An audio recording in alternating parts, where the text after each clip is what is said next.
now we've got a lot more traditional guys in the markets. Summers in the Northern Hemisphere tends to be a bit soft amongst traditional traders, summer holidays. It would need to go up very quickly for us to reach above 300. We've had a good run. I don't think it's that devastating because we tend to have some pretty good times right before Memorial Day. We got to get through this period. I want to distinguish between the let's say the NASDAQ 2000 portion of the market and the S&P portion of the market. If you remember, in the month of April of 2000, we had this incredible switch out of speculative. Also, only a tiny percentage of my viewers are actually subscribed. If you enjoy the video, consider subscribing. It's free and you can always change your mind. Enjoy the video. So it's not the end of the bull market? No, not at all. It might put let me have a look. It's too early to say, but like a lot of the model I use for the market top is based on the price trajectory, and it's slowed the rise to the top for that model. So I have to have a look. Yeah, it's too early to tell. Let's see. It's predicated on what happens in the next quarters of the bull market, but it's going above 100,000. 200's looking confident. It would need to go up very quickly for us to reach above 300. So are you? Because last time we spoke, I think you said we were looking perhaps at 300 at the top. Yeah, we're on recalibrated down from there. 300 to 400. Right now, I'm looking at just ballparking that. All right. Two to 400. It's I need to see how this price gets absorbed. I want to see what happens in the weeks to come. But it's definitely slowed. Yeah. So has this affected you in terms of your trading significantly then? Like, because energy wise, I can tell your energy is different from normal, Willy. So is this, you're saying that, but are you saying it with caution? No,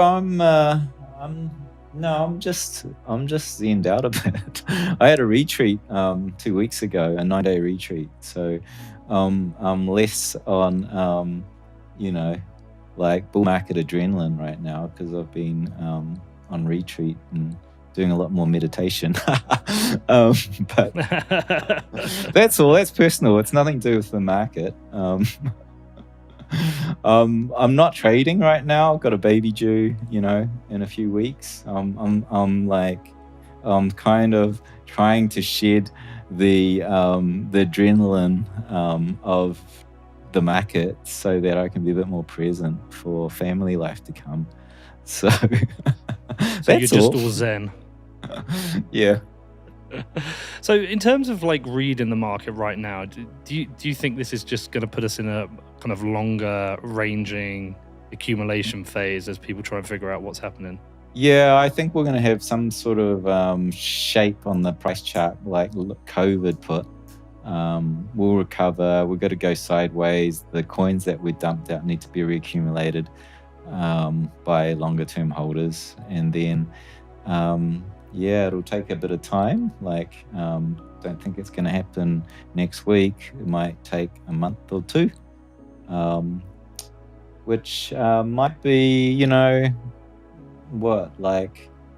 isn't it? Now we've got a lot more traditional guys in the markets.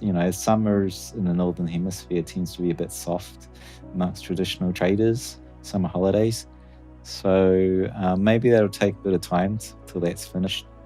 But it's really too early for me to get a picture of how quickly this thing's recovering. It is recovering. Like, we saw immense peaks in flows out of the exchanges as we were going below into the 40,000 range, and a lot of coins are coming off. So very bullish on the exchange flows again. And we had a reversal in what I call the Rick Astley indicator.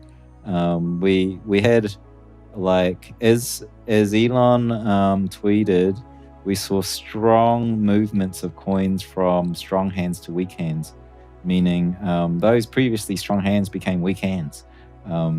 So again, like those guys that bought probably below 40,000 in the bucket loads, held their coins until now. That's my guess. But we had a very much this movement going from strong hands to weak hands, and that's just peaked. And it's starting to swing back. The momentum's starting to swing back to coins moving back to strong hands. The last time I saw a peak of this magnitude was the bottom of the COVID crash. You know, it forms a peak. It was a very exaggerated movement of strong hands getting freaked out and selling, and that's subsiding now. And the last time that happened at that scale was the bottom of the COVID crash. The time before, which was also of that scale, was the bottom of the dead cat bounce in 2018. Like really early in 2018, after the $20,000 top, everyone sold down. We crashed. What was that price? We crashed from 20,000 to effectively $7,000, and then we bounced back up. So that was in those are the two prior times I saw the Rick Astley indicator show that kind of movement between strong and weak hands and then revert. So that gives me another feel for where this recovery is. It looks like it's a lot of indicators saying we're recovering.